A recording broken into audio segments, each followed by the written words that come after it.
سلام به همگی. توی این ویدیو قراره با هم دیگه دسر پیستاچیو یا همون پسته و زعفرون رو درست کنیم. موادش کم و برای مهمونی‌ها خیلی مناسبه.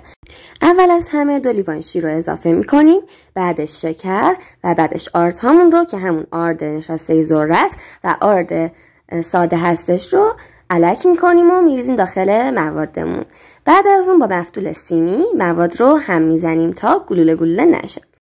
حالا که موادمون رو هم زدیم، مواد رو میذاریم روی گاز تا مثل فرنی غلیظ بشه. باید حواسمون باشه که موادی که روی گازه حتما زیرش شعله خیلی کم باشه و اینکه مدام هم بزنیم تا اندازه کافی غلیظ بشه. بعد از اینکه به اندازه کافی غلیظ شد، خاممون رو میاریم. حالا به یه اندازه خامه میریزیم توی ظرف و با یک ملاقه موادمون رو میریزیم توی ظرفی که خامه داریم تا خامه به دمای موادمون برسه.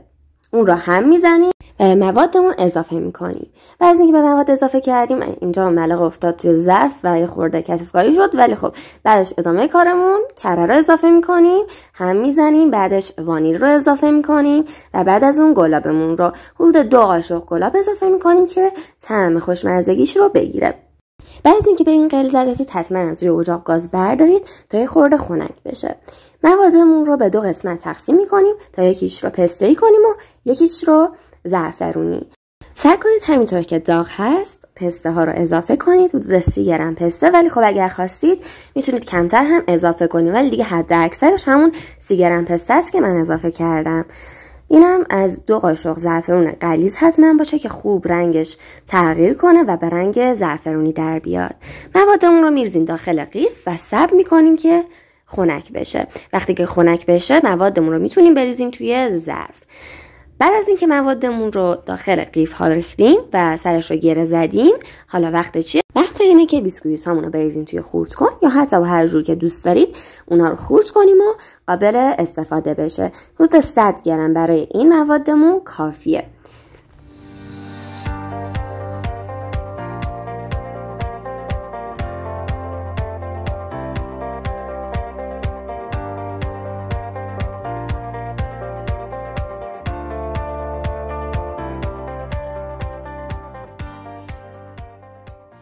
حالا که مواد دسرمون آماده است، وقت اینه که همه رو بریزیم توی ظرف.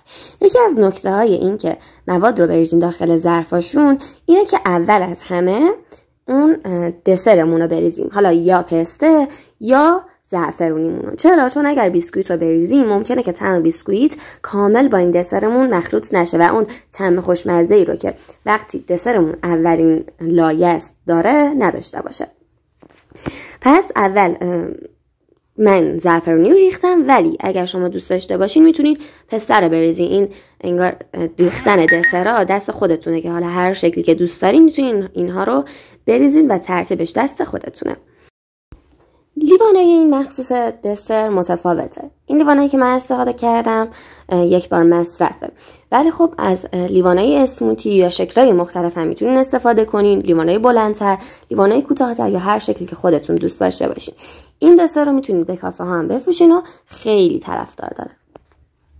این دسر با اینکه ژلاتین نداره اصلا طعم آرد نمیده و خیلی خودش رو نگه میداره و خوشمزه و عالیه. خانواده من که عاشق این دسر شدن.